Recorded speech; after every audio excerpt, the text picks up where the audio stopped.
you will recover all that the enemy stole from you.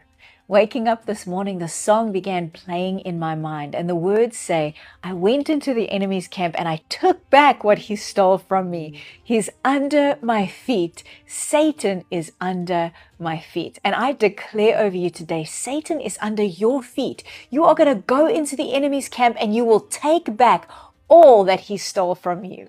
I want to read to you from 1 Samuel 30 verse 8, and it says, So David inquired of the Lord, saying, Shall I pursue this troop? Shall I overtake them? And he answered him, saying, Pursue, for you shall overtake them, and without fail recover all. The Amalekites plundered David and his men, took their wives and their children, but the Bible says they recovered all, not some, all. And I just release that over you. Victory is your portion in Jesus' name.